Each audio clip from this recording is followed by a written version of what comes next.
बात बड़ी है, लंबा है, आदमी लंबा है।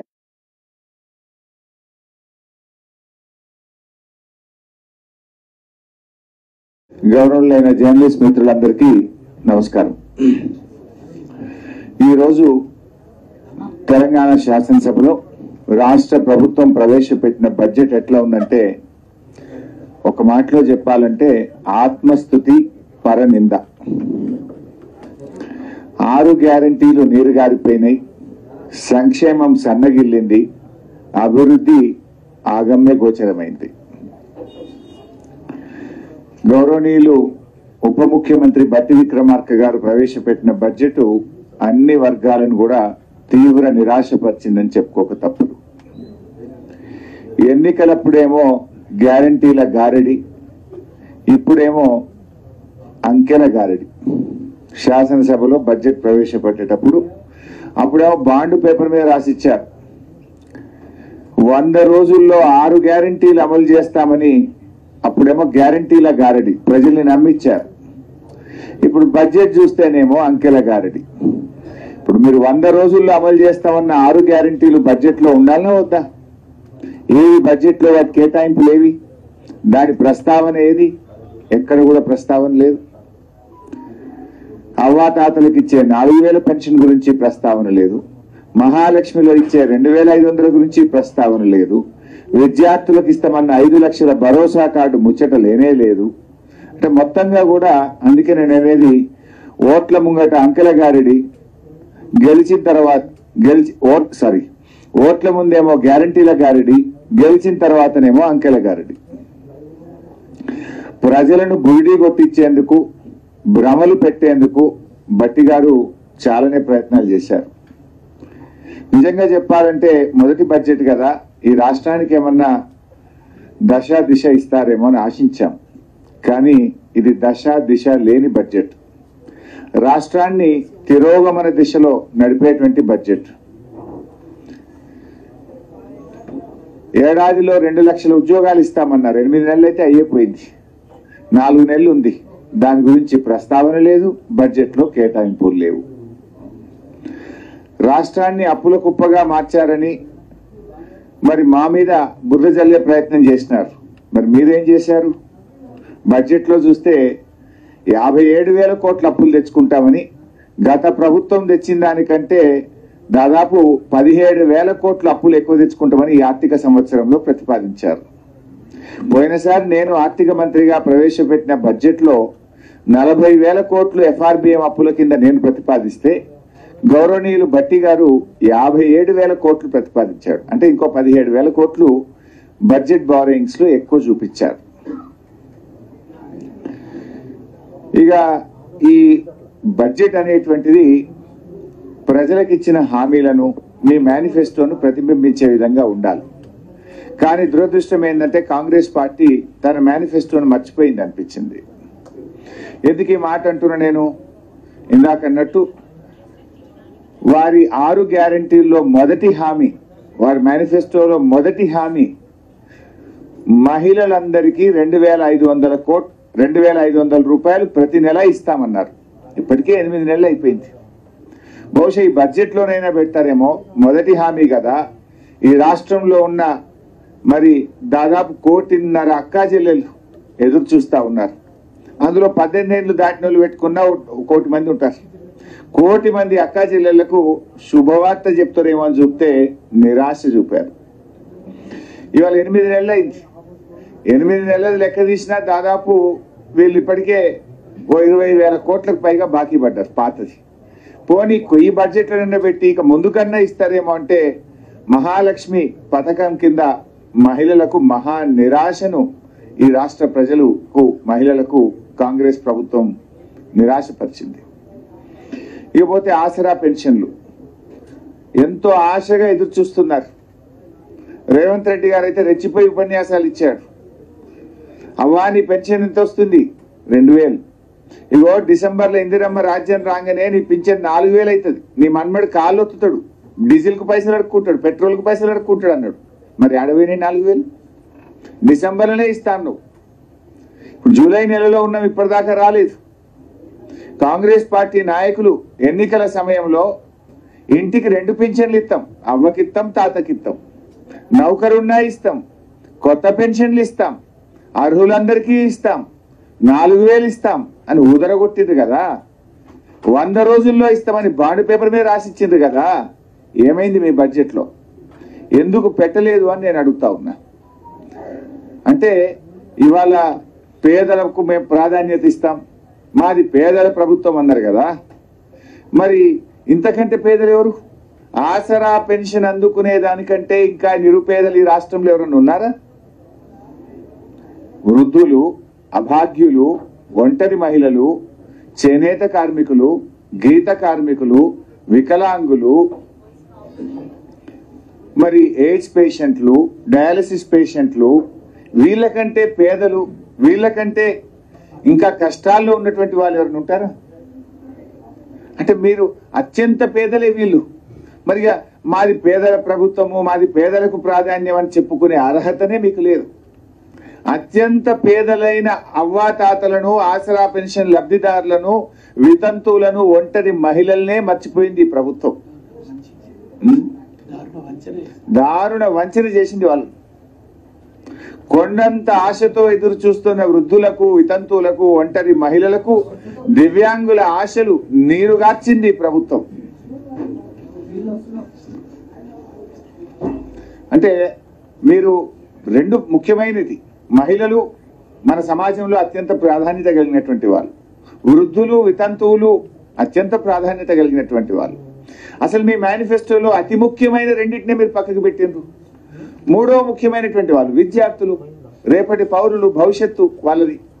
ఆ విద్యార్థులకు 5 లక్షల విద్యా భరోసా కార్డు అని మీ మేనిఫెస్టోలో చెప్పారు. స్కూటీలు చెప్పారు. ఎస్సీ ఎస్టీలు 10వ తరగతిలో పాస్ అయితే ప్రతి విద్యార్థికి 10,000 రూపాయలు ఇస్తామన్నారు. ఏది దాని ప్రస్తావన? దళిత గిరిజన విద్యార్థులకు మోసం, మొత్తం విద్యార్థి లోకానికి మోసం. విద్యా భరోసా కార్డు ప్రస్తావనే లేదు.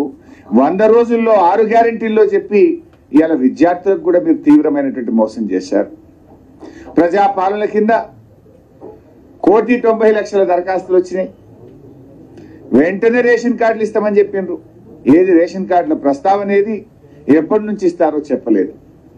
మరో ముఖ్యమైనటువంటి వాళ్ళు నిరుద్యోగులు. 4,000 భృతి ఇస్తామన్నారు, 2 లక్షల ఉద్యోగాలు అన్నారు, జాబ్ క్యాలెండర్ అన్నారు. ఇవాళ బడ్జెట్ లో చూస్తే జాబ్ క్యాలెండర్ ప్రస్తావన లేదు. నిరుద్యోగ భృతి 4,000 గురించి అసలే చెప్పలేదు.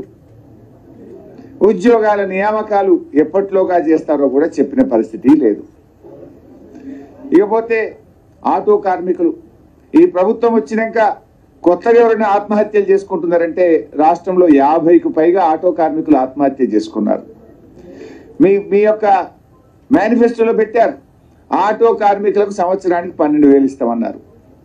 మా వృత్తి పోయింది, మాకేదైనా సహాయం చేయండి అని ఆటో కార్మికులు ఇలా గొంతెత్తి రాష్ట్రం మొత్తం కూడా అడుగుతా ఉంటే ఈ ప్రభుత్వం కనీసం అత్యంత పేదవాళ్ళు, రెక్కాడితే డొక్కాడని వాళ్ళు, వృత్తిని నమ్ముకున్న వాళ్ళు, పొద్దున్న లేచి కష్టాన్ని నమ్ముకొని పనిచేసే ఆటో కార్మికులకు తీవ్రమైన నిరాశను మిగిల్చింది, మొండి చేయి చూపించింది ఈ కాంగ్రెస్ ప్రభుత్వం.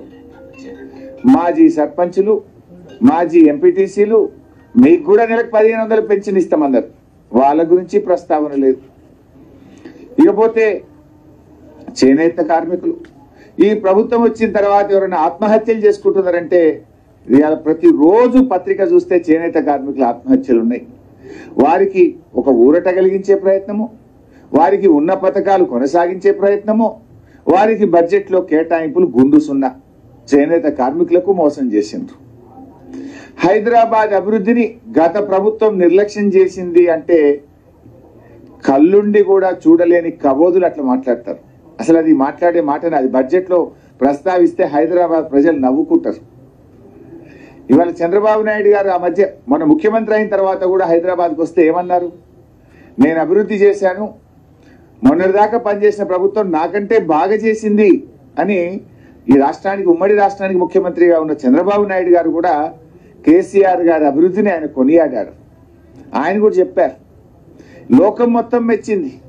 ఇప్పుడు ఎక్కడో ఉన్న రజనీకాంత్ కూడా హైదరాబాద్కి వస్తే సూపర్ స్టార్ రజనీకాంత్ నేను హైదరాబాద్లో ఉన్నానా న్యూయార్క్లో ఉన్నానా అన్నాడు.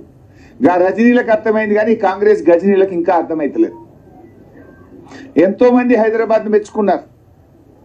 వాస్తవాలు చెప్తే ఆ బడ్జెట్ ఒక అందం ఉంటుంది, ఒక బాధ్యత ఉంటుంది. కానీ హైదరాబాద్ అభివృద్ధి జరగలేదని మాట్లాడడం ఇట్స్ ఎ జోక్. అందుకే కదా హైదరాబాద్లో మొత్తం సీట్లు మమ్మల్ని గెలిపించి మేము ఒక్క సీటు కూడా ఇవ్వలేదు. కాంగ్రెస్ ప్రభుత్వం ఏ రంగంలో కూడా విజన్ లేదని ఈ బడ్జెట్లో మాకు అర్థమవుతా ఉంది. గత ప్రభుత్వాన్ని నిందించడమే తప్ప ఎన్నికల్లో ఇచ్చిన హామీలపైన దాటవేత వైఖరిని ప్రదర్శించారు. కేసీఆర్ ప్రభుత్వం యొక్క ఘనతలను తమ ఘనతలుగా చెప్పుకునే ప్రయత్నం చేసి అభివృద్ధే జరగలేదు ఈ 10 ఏళ్లలో అని మాట్లాడినారు. అంటే వాళ్ళకే కాంట్రడిక్షన్. వాళ్ళు ఇచ్చిన ఎకనామిక్ సర్వే బుక్లో కానీ వాళ్ళు ఇచ్చిన ఈరోజు బడ్జెట్లో కానీ ఏముంది?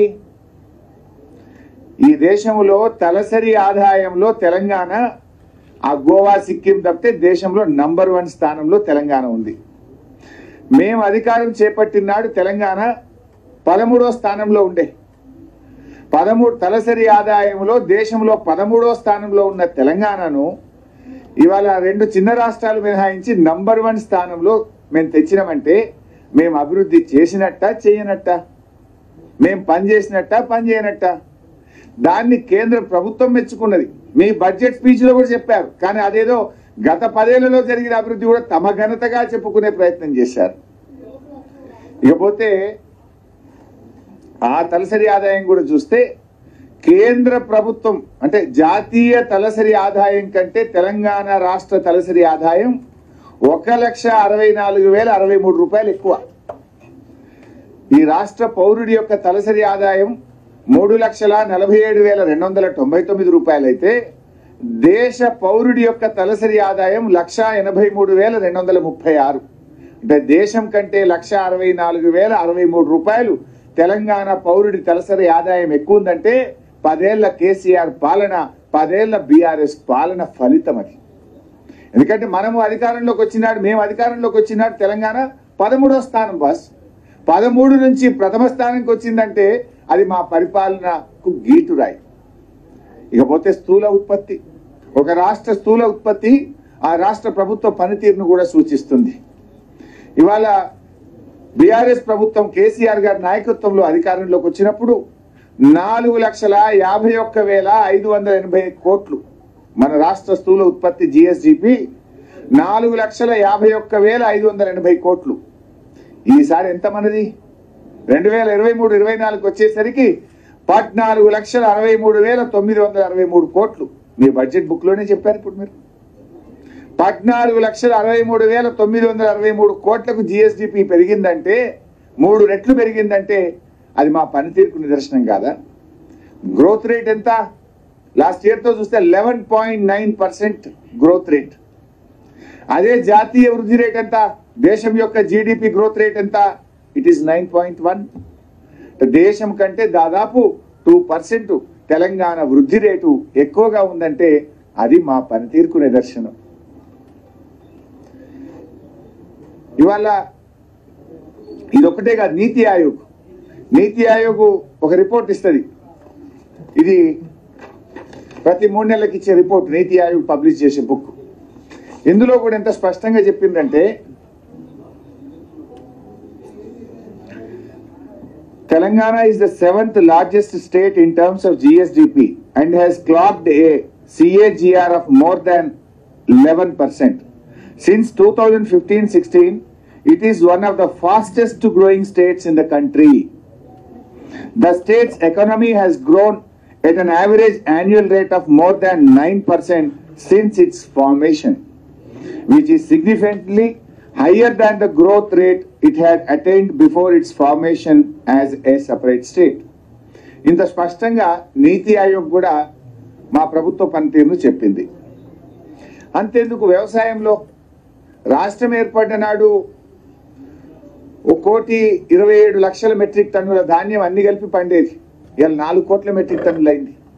ఏమైనా మ్యాజిక్ చేస్తే మంత్రమేస్తే అవుతుందా? నీళ్ళు ఇస్తే, నాణ్యమైన కరెంట్ ఇస్తే, పెట్టుబడి సాయం చేస్తే, వ్యవసాయాన్ని ప్రోత్సహిస్తే, వ్యవసాయ పనిముట్లు ఇస్తే, డ్రిప్ ఇరిగేషన్ పరికరాలు ఇస్తే, ఆ పనితీరు వల్ల 1,27,00,000 మెట్రిక్ టన్నులు 4 కోట్ల మెట్రిక్ టన్నులు అయిందంటే మా ప్రభుత్వం పనిచేస్తే జరిగింది కదా. చివరికి ఆడికి పోయింది, వడ్లు కొనం మాకు గోడౌన్లలో జాగలేదని కేంద్ర ప్రభుత్వం చేతులు ఎత్తితే ఢిల్లీకి పోయి ధర్నా చేసేదాకా ఈ రాష్ట్ర వృద్ధి రేటు పెరిగింది కదా, వ్యవసాయ వృద్ధి రేటు పెరిగింది కదా. మేము దేశంలో ఒకప్పుడు Punjab use to be the number 1. పంజాబ్ను తలదన్ని అతి ఎక్కువ వరి ధాన్యం పండించే రాష్ట్రంగా తెలంగాణ ఎదిగిందంటే అది కేసీఆర్ పాలన కాదా? పక్క రాష్ట్రాలు తమిళనాడు, కర్ణాటక మాకు తిండి గింజలు లేవు జర ఇస్తారా అని తెలంగాణను అడిగే స్థితికి కేసీఆర్ తెలంగాణను చేర్చిండు. కరువు కాటకాలకు నిలయంగా ఉన్న తెలంగాణ దక్షిణ భారతదేశానికి ధాన్యాగారంగా మార్చినమంటే అది మా ప్రభుత్వ పనితీరు కాదా? మీరు 10 ఏళ్ల పనే జరగలేదని చెప్తే అంటే ప్రజలు నవ్వుకోరా? పండిన పంట నిజం కాదా? ధాన్యం రాష్ట్ర ప్రభుత్వం కొన్నది నిజం కాదా? ఇది దాచేస్తే దాగే సత్యమా? మీరు బడ్జెట్లో స్పీచ్లు చెప్పినంత మాత్రాన నిజాలు నిజాలు కాకుండా పోతాయా? నిజాలు అబద్ధాలుగా మారతాయా? రైతు రుణమాఫీ మీరు బడ్జెట్లో చూడండి దయచేసి. రైతు రుణమాఫీ ఏమన్నారు? ఏకకాలంలో చేస్తామని దేవుడి మీద ఒట్లు పెట్టారు. 15th ఆగస్టు కల్లా చేస్తామన్నారు. నేను కూడా నిజంగానే చేస్తారు కదా, దేవుడి మీద ఒట్టు పెట్టింది కదా, మాట తప్పరని నమ్మాను. అంటే మనకు దేవుడి కంటే మన తెలుగు సమాజం ముఖ్యంగా మన భారతదేశంలో దేవుడిని బాగా నమ్ముతాం. మనం మా అన్న అన్నట్టు ఒక దేవుడు కాదు, ఊరూరా దేవుళ్ళ మీద ఒట్టు పెట్టిండు. నేను అనుకున్న బడ్జెట్లో తప్పకుండా 31,000 కోట్లు పెడతారేమో అని ఆశించాను. చాలా క్లీన్గా అబ్జర్వ్ చేశాను. చూస్తే బడ్జెట్ ప్రసంగంలో చెప్పారు మంత్రి గారు 31,000 కోట్ల రూపాయలు మేము ఏకకాలంలో చేస్తున్నామని చెప్పారు. నిజ కేటాయింపులు చూశాను నేను వెళ్ళి. కేటాయింపులు చూస్తే మాత్రం 15,470 కోట్ల రూపాయలు మాత్రమే కేటాయించారు. రుణమాఫీకి కేటాయింపుల్లో బడ్జెట్లో చూస్తే 15,470 కోట్లే కేటాయించారు.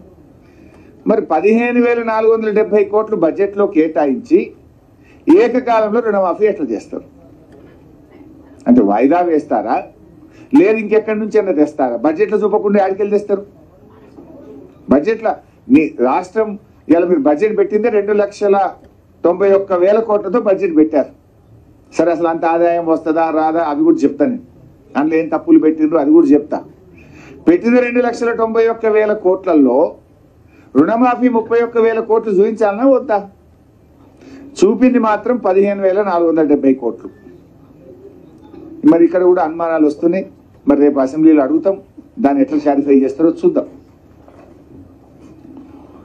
రైతు బంధు స్థానంలో రైతు భరోసా అన్నారు. సరే దానికి ఇంకేదో విధి విధానాలు అంటున్నారు. మరి అది ఎప్పుడు చేస్తారు, ఎంత కోతలు పెడతారు? వీళ్ళు చూస్తుంటే కోతలు పెట్టడానికి ఇదంతా ఒక నాటకాలు ఆడుతున్నారు. సరే దాని మీద కూడా రేపు తప్పకుండా అసెంబ్లీలో గట్టిగా అడిగి అర్హులైన రైతులకు అందరికీ వచ్చేటట్టుగా బీఆర్ఎస్ పార్టీ ప్రయత్నం చేస్తారు. మైనార్టీలకు 4,000 కోట్లు బడ్జెట్లో పెడతామన్నారు. వాళ్ళ మేనిఫెస్టోలో చెప్పారు. కానీ ఈరోజు బడ్జెట్లో చూస్తే 3,000 కోట్లే పెట్టినారు. ముస్లిం మైనార్టీలకు ఓ మంత్రి లేడు, ఓ ఎమ్మెల్యే లేడు, ఓ ఎమ్మెల్సీ లేడు. కనీసం బడ్జెట్ కూడా చెప్పిన కాడికి 4,000 ఇవ్వకుండా 1,000 కోత పెట్టిండ్రు. మైనార్టీలకు కూడా అన్యాయం చేసిండ్రు. గ్యారంటీలు గాడి తప్పినాయి, డిక్లరేషన్లన్నీ డీలబడ్డాయి. రాహుల్ గాంధీ, ప్రియాంక గాంధీ గారు ఇచ్చిన హామీలన్నీ కూడా ఇవాళ నీటి మూటలైపోయినాయి. బీసీలకు ఏం చెప్పిండ్రు? 5 ఏళ్లలో 1,00,000 కోట్లు ఖర్చు పెట్టమని బీసీ డిక్లరేషన్లో చెప్పిండ్రు, మేనిఫెస్టోలో చెప్పిండ్రు. కానీ బీసీలకు బడ్జెట్లో పెట్టింది 9,000 కోట్లే. అంటే 11,000 తక్కువ పెట్టినట్టే కదా. 5 ఏళ్లలో 1,00,000 అంటే సంవత్సరానికి 20,000 రావాలి. కానీ పెట్టింది 9,000. అంటే బీసీల బడ్జెట్లో 11,000 కోత పడ్డది. ఇక బడ్జెట్ స్పీచ్లో చెప్తున్నారు ఆయన, విద్యుత్ కోతలు లేకుండా వేసవి కాలంలో కరెంట్ ఇచ్చారట. ఇచ్చిందా లేదా జర్నలిస్ట్గా మీకే తెలుసు. మీ ఆఫీసులలో ఎంత ఇబ్బంది పడ్డారో మీకే తెలుసు. నా ప్రెస్ మీట్ చూస్తున్న ప్రజలందరూ కూడా అనుకుంటారు కదా, బట్టి గారి మాటలు విన్నారు, నా మీటర్లు వింటున్నారు. 24 గంటలు వచ్చిందా లేదా? ఇన్వర్టర్లు, కన్వర్టర్లు, జనరేటర్లు మళ్ళీ ఇళ్ల పన్ను వచ్చినాయా లేవా? మంత్రుల సమావేశాల్లో ఎన్నిసార్లు కరెంట్ పోతే మీరే ఫోటోలు వేసిండ్రు, మీరే టీవీలలో చూపించిండ్రు, చీకట్ల క్యాండిల్ పెట్టుకొని మంత్రులు రివీల్ చేస్తున్నారు. మేము ప్రాజెక్టులను, పెండింగ్ ప్రాజెక్టులను రన్నింగ్ ప్రాజెక్టులు చేసి ఇవాళ రాష్ట్రంలో లక్షల ఎకరాల్లో కొత్త ఆయకట్టు తెచ్చాం. అఫ్కోర్స్ ఇరిగేషన్ పద్ధతిలో గట్టిగా మాట్లాడతాం. అక్కడ కూడా ఇవాళ ఒక అవాకులు చెవాకులు పెరిగింది. ఇరిగేషన్ కూడా బడ్జెట్ కేటాయింపులు తగ్గినాయి. పోయినసారి మేము 26,885 కోట్లు పెడితే ఈ ప్రభుత్వం మంత్రి గారు తన ప్రసంగంలో చెప్పారు 22,301 కోటి పెట్టినట్టుగా చెప్పారు. 22,301 అంటే ఇరిగేషన్ కు కూడా కేటాయింపులు తగ్గినాయి. దళిత బంధు గురించి ప్రస్తావన లేదు. మేము 10 ఇస్తే వీళ్ళు 12 ఇస్తామని చెప్పి మరి వాళ్ళ దళిత డిక్లరేషన్లో పెట్టారు, మేనిఫెస్టోలో పెట్టారు, బాండ్ పేపర్ల మీద రాశారు.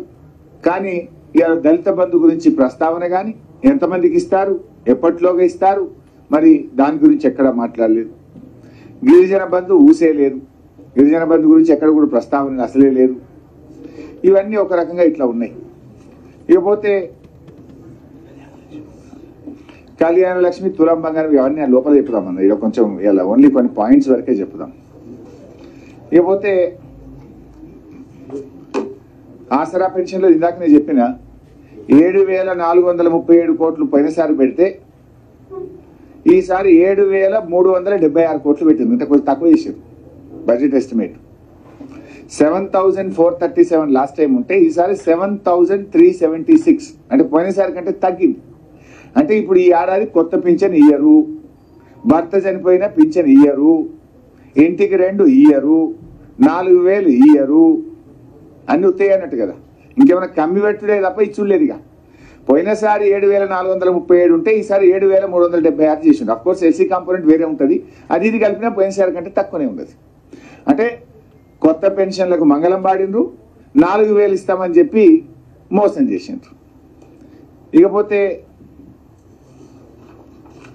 ప్రభుత్వ ఉద్యోగులు, బడ్జెట్లో ఉద్యోగుల కేటాయింపులు ఏం పెరగలే. పెన్షన్లు, జీతాల విషయంలో 3 పాయింట్స్ ఉన్నాయి, ఇక్కడ 4 పాయింట్స్. నార్మల్గానే ఎంప్లాయీస్కు 5 to 10% పెరుగుతుంది. ఈ ప్రభుత్వం 5 DL బాకీ పడ్డది. 5 DL బాకీ పడ్డది. ఈ 5 DL ఇస్తే కనీసం 8,000 కోట్లు అదనంగా కావాలి. 8 నుంచి 10,000 కోట్లు అదనంగా కావాలి. దానికి ప్రొవిజన్ లేదు. పిఆర్సీ పెండింగ్ ఉంది కదా, ఆల్రెడీ మొన్ననే చేసేది ఉండే, ఎక్స్టెండ్ చేసిండు. మీరు అక్టోబర్కు ఎక్స్టెండ్ చేసిండ్రు. అక్టోబర్లో పిఆర్సీ నివేదిక వస్తే ఎంత లేదన్నో 25-30% పెంచాలి కదా. మీరంతా కేసీఆర్ లెక్క ఎట్లా పెంచారు? మీరు కేసీఆర్ గారు 73% పెంచాడు, 2 పిఆర్సీల్లో 73% పెంచాడు. ఎంత లేదని 30% అనే పెంచాలి కదా. తక్కువ. మరి కేసీఆర్ కంటే ఎక్కువ వేస్తే ఇంకా మంచిది, వి వెల్కమ్, పెంచాలనే కోరుకుంటాం. మరి ఆ పిఆర్సీ ప్రస్తావన కానీ దాని కేటాయింపులు బడ్జెట్లో లేవు. మూడవది 2 లక్షల ఉద్యోగాలు మొదటి సంవత్సరమే ఇస్తామన్నారు కదా. మరి దానికి కొత్త ఉద్యోగులు వస్తే వాళ్ళ జీతాలకు తగ్గ బడ్జెట్ పెంచాలన్నా వద్దా? అంటే దీన్ని బట్టి ఏమర్థమవుతుంది? 5 DL గురించి ప్రస్తావన లేదంటే ఇచ్చేటట్లేదు, ఎగబెట్టేట్టున్నారు. పిఆర్సీ కోసం పెరిగే దానికి అనుగుణంగా నిధుల కేటాయింపు పెరగలేదు అంటే పిఆర్సీని కోల్డ్ స్టోరేజ్లో పెడతారా అని ఇలా అనుమానం కలుగుతున్నది. మూడవది 2 లక్షల ఉద్యోగాలు ఇస్తే 2 లక్షల మందికి బడ్జెట్లో కేటాయింపు ఉండాలి కదా. ₹1 కూడా పెంచలే. అంటే దీన్ని బట్టి 2 లక్షల ఉద్యోగాలు కూడా నిజంగానే ఇస్తారా, ఇయ్యరా? 8 నెలలు అయితే అయ్యేపోయింది, ఉన్నది 4 నెలలు. దానికి అనుగుణంగా కూడా కొత్త ఉద్యోగస్తులకు అవసరమైన బడ్జెట్ కేటాయింపులు బడ్జెట్లో లేవు.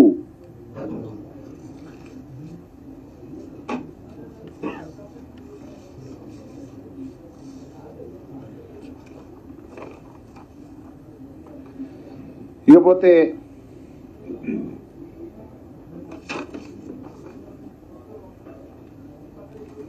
బడ్జెట్లో ఇంకొన్ని ముఖ్యమైన విషయాలు. ఆ రోజు ఈ ప్రభుత్వం, కేసీఆర్ గారు ప్రభుత్వం ఉన్నప్పుడు బెల్ట్ షాపులు బాగా పెంచారు, ఆదాయం పెంచుకుంటున్నారు, ప్రజల ఆరోగ్యం దెబ్బతింటున్నది. మమ్మల్ని ఒక తిట్టులే. ఇవాళ వీళ్ళు ఏం చేస్తుండ్రు? పోయినసారి నేను ప్రవేశపెట్టిన బడ్జెట్లో అసెంబ్లీలో ఎక్సైజ్ ద్వారా వచ్చే ఆదాయం 2023-24 సంవత్సరంలో నేను పెట్టింది 18,470 కోట్లు. గౌరవనీయులైన భట్టి గారు పెట్టింది 25,617 కోట్లు. అంటే పోయినసారి నేను బడ్జెట్లో ప్రతిపాదించిన దానికంటే 7,147 కోట్లు ఎక్సైజ్ ద్వారా రాష్ట్ర ప్రభుత్వ ఆదాయం పెంచుకుంటామని గౌరవనీయులైన భట్టి గారు ఇలా బడ్జెట్లో పెట్టారు. అంటే తాగుబోతులు తెలంగాణ చేస్తారా? గల్లీకో బెల్ట్ షాప్ పెడతారా? అంటే ప్రజల్ని ఇంకా బాగా తాగమని ప్రోత్సహిస్తారా? అప్పుడు ఏమన్నారు మీరు?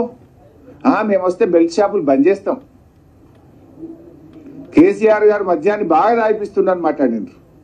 ఒక్క సంవత్సరంలోనే 7,147 కోట్లు ఎక్సైజ్ ఆదాయం పెంచుతున్నావంటే అంటే ఇప్పుడు తాగేదానికంటే డబుల్ తాగాలనా ప్రజలు? ఏం చెప్పదలుచుకున్నారు మీరు? ఇది ఓన్లీ ఎక్సైజ్ మీద. మళ్ళీ వ్యాట్ బై ఎక్సైజ్ ఉంటుంది ఇంకోటి. అంటే వ్యాట్ అంటే మన స్టేట్ గవర్నమెంట్ ట్యాక్స్, ఇంకా అది కూడా ఎక్సైజ్ మీద సపరేట్గా వస్తే అదో 10,000 పెరుగుతుంది, అదొక 6-7 పెరుగుతుంది. ఈక్వల్గా ఉంటాయి రెండు.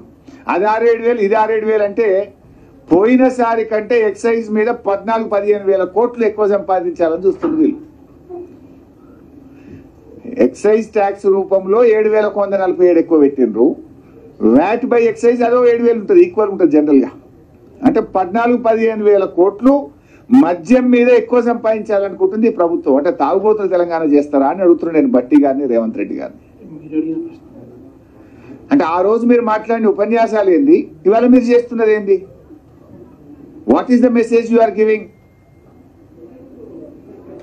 దీనికి సమాధానం చెప్పాలి ఇలా కాంగ్రెస్ పార్టీ. తర్వాత స్టాంప్స్ అండ్ రిజిస్ట్రేషన్. పోయినసారి నేను బడ్జెట్ ప్రవేశపెట్టినప్పుడు స్టాంప్స్ అండ్ రిజిస్ట్రేషన్లో 14,295 కోట్లు రాష్ట్రానికి ఆదాయం వస్తుందని చెప్పి నేను ప్రతిపాదించాను.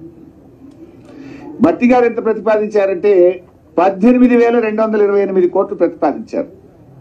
అంటే గతం కంటే 4,000 కోట్లు, దాదాపు 4,000 కోట్లు, 4,050 కోట్లు ఎక్కువ వస్తుందని ఆయన ప్రతిపాదించారు. అంటే దీన్ని బట్టి ఏమర్థమైంది? ఒకవైపు రియల్ ఎస్టేట్ ఈ ప్రభుత్వం వచ్చినాక మీ డైరెక్షన్ లెస్ గవర్నమెంట్ వల్ల, మీ పాలన సరిగా లేక మెట్రో రైల్ రద్దు, ఫార్మాసిటీ రద్దు అంటే ఆయన రియల్ ఎస్టేట్ డామ్ అన్నది. మరి ఒకవైపు రియల్ ఎస్టేట్ డామ్ అంటది, ఇంకో దిక్కేమో 4,000 కోట్లు ఎక్కువ వస్తాయంటావు. అంటే ఏం చేస్తారు మీరు? ట్యాక్స్ పెంచుతారా? రిజిస్ట్రేషన్ ఫీజు పెంచుతారు, భూముల విలువ పెంచుతారు, ప్రజల మీద భారం వేస్తారని చెప్పకనే చెప్పింది బడ్జెట్లో. ఇది ఉపన్యాసంలో చెప్పలే కానీ లోపల లెక్కలలో చెప్పారు. ఉపన్యాసంలో దాసిరు, పన్నులు వేస్తాము, రిజిస్ట్రేషన్ ఫీజు వేస్తాము, భూముల వాల్యుయేషన్ వేస్తామని స్పీచ్లో చెప్పలే. కానీ లెక్కల్లో మాత్రం 4,050 కోట్లు గత సంవత్సరం కంటే స్టాంప్స్ అండ్ రిజిస్ట్రేషన్లో ఆదాయం ఎక్కువ వస్తుందని చెప్పారు. ఎట్లా వస్తుంది? అయితే ప్రజల మీద మీరు పన్నుల భారం పెంచితే ఇది వస్తుంది. అంటే చెప్పకనే చెప్పిండ్రు. ఎవరైనా గరీబోడు ఇల్లు కొట్టుకున్నారో, అపార్ట్మెంట్ కొనుక్కుంటే బిడ్డాని ట్యాక్స్ పెరుగుతుందని చెప్పారు. ప్రభుత్వానికి మీ పన్ను ఎక్కువ కట్టాల్సి ఉంటుంది అని చెప్పారు వీళ్ళు. తర్వాత non tax revenue. Non tax revenue అంటే ఒక మైనింగ్ ఒకటి ఉంటుంది. అది నార్మల్గా రాష్ట్ర ప్రభుత్వానికి 1,000-1,500 కోట్లు వస్తుంది. కానీ వీళ్ళు ఏం చేసింది ఈసారి, పోయినసారి మనకు నాన్ ట్యాక్స్ రెవెన్యూలో 22,808 కోట్లు మనం ప్రతిపాదించాం. అప్పుడు కూడా ఎందుకు ప్రతిపాదించామంటే మనకు ఆ ORR ఒకటి లాంగ్ లీజ్ మీద ఇచ్చినాం మనం. అది కొద్ది హ్యూజ్ మనీ వచ్చేది ఉండే. కొన్ని భూములు కూడా అమ్మినాం మనం. అప్పుడు భూములు అమ్మితే వీళ్ళు ఏమన్నారు? అమ్మద్దు అమ్మద్దు కాపాడాలని మాట్లాడినారు. ORR ఎట్లా ఇస్తారు అని మాట్లాడినారు. సరే, అప్పుడు మేము ప్రజలకు ఇచ్చిన కమిట్మెంట్ల కోసం మేము 22,808 కోట్లు నాన్ ట్యాక్స్ రెవెన్యూ కింద ప్రతిపాదించాం. వీళ్ళు ఎంత పెట్టింది? ఇప్పుడు 35,208 కోట్లు పెట్టిండ్రు. మాకంటే 13,000 కోట్లు ఎక్కువ పెట్టిండ్రు. అంటే ఏంది? భూములు అమ్ముతారా? ఏం చేస్తారు? ఎట్లా వస్తాయి? దీనికి సమాధానం చెప్పాలనే వద్దా? 22,000 35,000 చేసిండ్రు. అంటే ఇంకా 13,000 కోట్లు. అంటే మొత్తం రాష్ట్రంలో భూములన్నీ అమ్ముతారు అన్నట్టు వీళ్ళు. లేదంటే ఒక అందులో ఉండేది మైనింగ్, మైనింగ్ ఫీజులన్నా 3 అంతలు 4 అంతలు చేయాలి. ఏది గరీబోడు ఇల్లు కట్టుకునే ఇసుక మీద, కంకర మీద, దాని మీద మీరు రేట్లన్నా పెంచాలి. ఎంత పెంచినా అది 1000 డబుల్ చేస్తే 2000 అవుతుంది, 3 అంతలు చేస్తే 3000 అవుతుంది, కానీ 35,000 అయితే రాదు కదా. ఇవాళ ఈ విషయంలో కూడా ఒక క్లారిటీ ఇవ్వాల్సిన అవసరం ఉంది. దీన్ని బట్టి వీళ్ళు భూముల అమ్మకానికి రంగం సిద్ధం చేసిండ్రు అనేది ఇలా బడ్జెట్లో అర్థమవుతా ఉంది. ఇంకో ముఖ్యమైన విషయం ఈ బుక్లో మీరు కూడా చూడొచ్చు, గ్రాంటీన్ ఎయిడ్స్ అంటే కేంద్ర ప్రభుత్వం నుంచి వచ్చే డబ్బులు. గ్రాంటీన్ ఎయిడ్స్ అంటే కేంద్రం నుంచి మనకు వచ్చేటువంటివి. ఎంత వచ్చింది లాస్ట్ ఇయర్ మీరు చూస్తే, ఇది పేజ్ నంబర్ 4 కాలం నంబర్ 4 గ్రాంటీన్ ఎయిడ్. పోయినసారి వచ్చింది 9,729 కోట్లు. 9,729 కోట్లు. నిన్న అసెంబ్లీలో మనం ఏం మాట్లాడినాం? కేంద్రం తెలంగాణకు దగా చేసింది, కేంద్రం అన్యాయం చేసింది, కేంద్రం నిధులు ఇవ్వలేదు అని మనం కేంద్రం మీద దుమ్మెత్తి పోసినాం. అందరం కలిసి ఏకగ్రీవంగా తీర్మానం కూడా చేసినాం. వీళ్ళు ఎంత పెట్టింది? ఇప్పుడు 21,636 కోట్లు పెట్టారు. మీరు బడ్జెట్ ఎందుకు లేట్ అయిందంటే మేము ఢిల్లీ చూసి పెడతాం, కేంద్ర ప్రభుత్వ బడ్జెట్ చూసి పెడితే కరెక్ట్గా ఉంటుంది అని అన్నారు. మరి బడ్జెట్ చూసే పెట్టింది కదా. పోయినసారి వచ్చింది 9,729 అయితే ఇప్పుడు 21,636 అడికలు వస్తుంది. పోనీ మేము కేంద్రం కూడా చూసాం లెక్కలు. సిఎస్ఎస్ అంటే సెంట్రల్లీ స్పాన్సర్డ్ స్కీమ్ కింద రాష్ట్రాలకు నిధులు ఇస్తారు. మరి కేంద్రం పోయినసారి ఎంత పెట్టింది, ఈసారి ఎంత పెట్టింది అని కూడా చూసినాం. పోయినసారి 4,60,614 కోట్లు పెట్టింది కేంద్రం. ఈసారి ఎంత పెట్టింది అంటే 5,05,978. ఏ మార్జినల్ ఇంక్రీజ్, 5%. కానీ మీరేమో 100% కంటే ఎక్కువ పెంచారు. అంటే ఇది రాదు ఈ డబ్బు. అంటే మీదంతా అంకెల గారడి. ఈ డబ్బు రాదంటే నువ్వు ఇది ఆదాయం రాకపోతే ఏమవుతుంది? ఖర్చు పెట్టవు అంటే ఏదో స్కీమ్కు కోత పడుతుంది. మీరు చెప్పిన స్కీమ్లు అమలు కావు. అట్లే ఇంకో జోక్ ఉంది, interest receipts. Interest on cash balances అంటే ప్రభుత్వం దగ్గర డబ్బు బాగుంటే, ఖర్చు పెట్టకుండా ఖజానాలు మిగిలి ఉంటే దాని మీద మిత్తి వస్తుంది కదా పైసా. బ్యాంకులో మన డబ్బు ఖర్చు పెట్టకుండా ఉంటే దాని మీద ప్రభుత్వానికి ఆదాయం రావాలి. ఆ స్థితి ఉన్నదా మన దగ్గర? ఎప్పుడు చూసినా వేస్ అండ్ మీన్స్ నడుస్తుంది కదా. ఒకవైపు గ్రామ పంచాయతీలకు రూపాయి ఇచ్చుడు లేదు, ఒకవైపు మున్సిపాలిటీలకు పైసలు ఇచ్చుడు లేదు, జీతాలు వస్తలేవని రోడ్ల మీదకి వస్తున్నారు ప్రజలు, బిల్లులు వస్తలేవని సర్పంచులు మొత్తుకుంటున్నారు, కాంట్రాక్టర్లు మొత్తుకుంటున్నారు. ఒకవైపు అభివృద్ధి కుంటుపడ్డ పరిస్థితి. వీళ్ళు ఏం పెట్టిండ్రు వీళ్ళ బడ్జెట్లో అంటే ఇంట్రెస్ట్ ఆన్ క్యాష్ బ్యాలెన్సెస్ కింద 605 కోట్లు వస్తుందని పెట్టారు. పోయిన సంవత్సరం ఎంత వచ్చింది తెలుసా బాస్? అందులో వీళ్ళు కూడా 4 నెలలు 5 నెలలు పాలించారు కదా, December, January, February, March. -24 lakhs. పోయినసారేమో -24 because మనం ఓడి తెస్తే వేస్ అండ్ మీన్స్ కి ఇంట్రెస్ట్ కట్టాం కదా, అది -24 ఉంది. వీళ్ళు ఈసారి 605 కోట్లు వస్తుందని పెట్టిండ్రు. ఇంట్రెస్ట్ రిసిప్ట్స్ మొత్తం కలిపి 713 కోట్లు చూపిస్తుంది. అంటే ఇది జరగదు.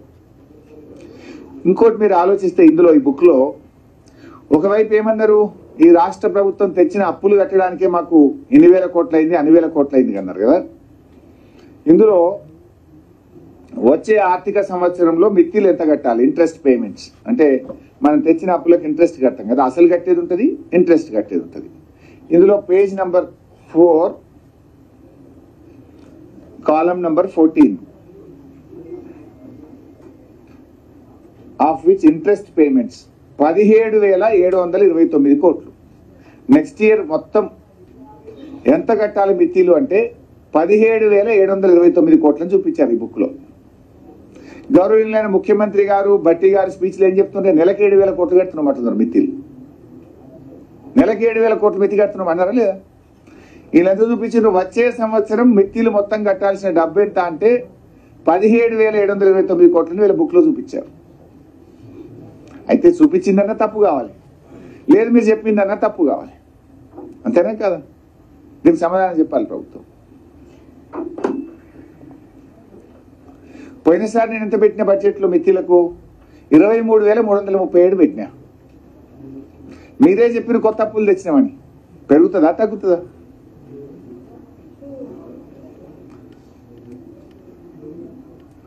పబ్లిక్ డెట్ రీపేమెంట్ అంటే అసలు కట్టేది కూడా ఉంటుంది కదా, అది కూడా ఎంత చూపించారు నెక్స్ట్ ఇయర్కు?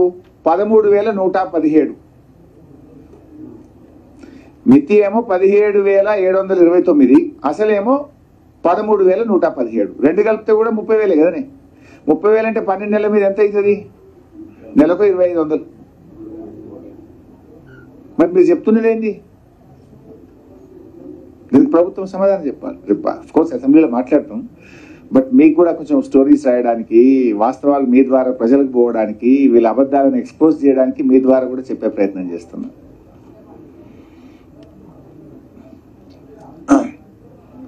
తర్వాత ఇవన్నీ అసెంబ్లీలో వాళ్ళు చదువుతుంటే రాసుకున్నాను. ఇది అసెంబ్లీ పేపర్. ఇది జస్ట్ ప్రభుత్వం 17,700 కోట్ల రూపాయలు బడ్జెట్ లో పెట్టింది, కానీ ₹1 కూడా ఇవ్వలేదని చెప్తా. ఆన్సర్ చెప్తారు, రేపు అసెంబ్లీలో చెప్తాను. దాని వివరాలు ఎన్నో నేను నా దగ్గర చెప్తాను. అయితే సో ఎక్సైజు ఈ రకంగా చేస్తుండ్రు. గ్రాంటీ నేడు కేంద్రం నుంచి రానటువంటి దాన్ని వచ్చినట్టు చూపే ప్రయత్నం చేసిండ్రు.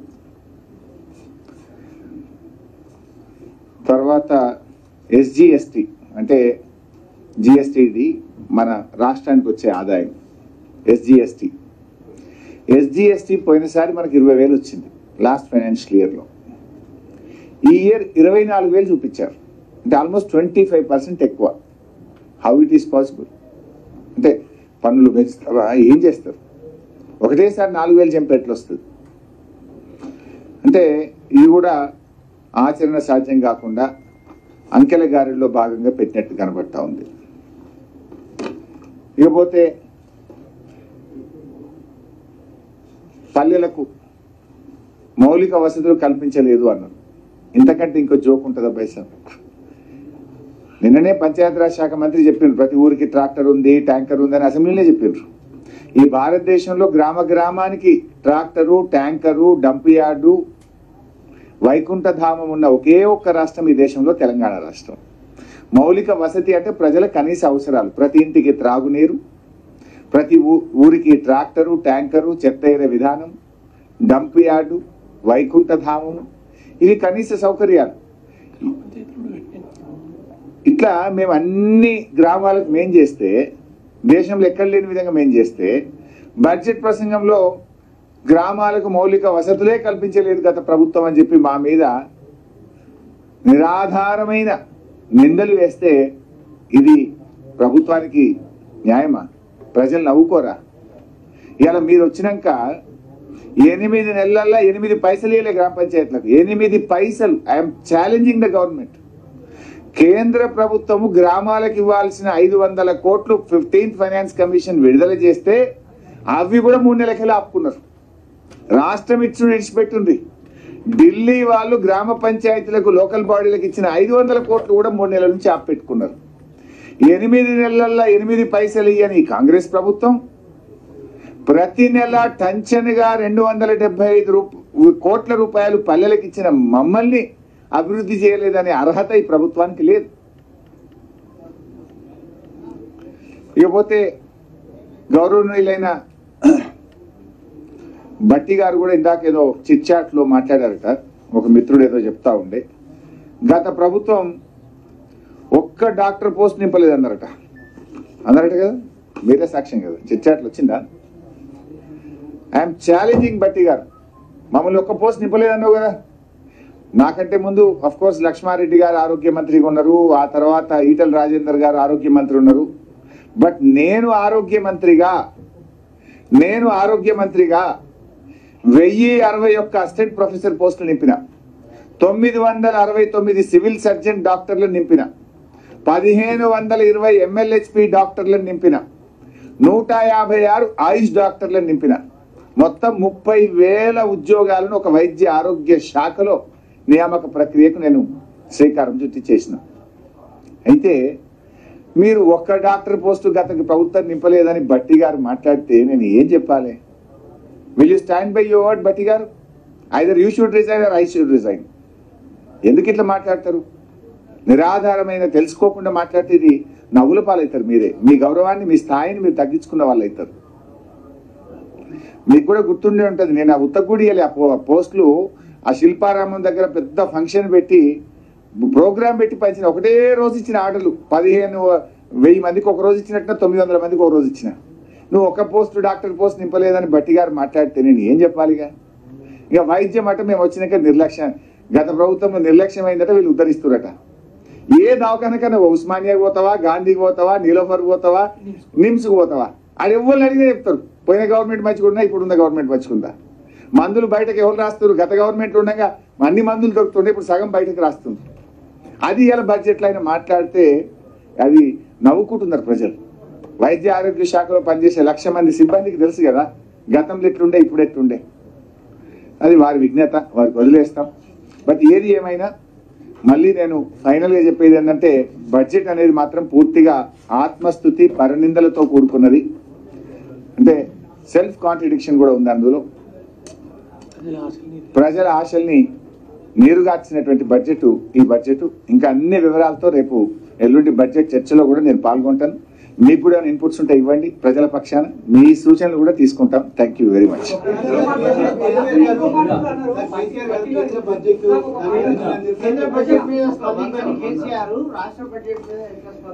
హరీష్ రావు, కేటీఆర్, వినుబాసు, KTR is working president of our party. Working president స్పందిస్తే పార్టీ స్పందించినట్టు కాదా? కేటీఆర్ ఎవరు? He is our working president. ప్రతి బడ్జెట్ మీద మాట్లాడతాం కదా, పార్టీ స్పందించిందా లేదా అని మాట్లాడతారు ఎవరన్నా. Right brother.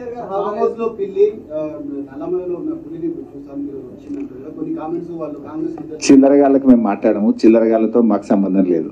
ఓకే,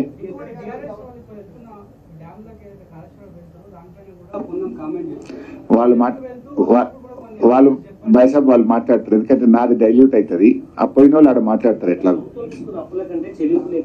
అది కూడా నేను లోపల చెప్తాను.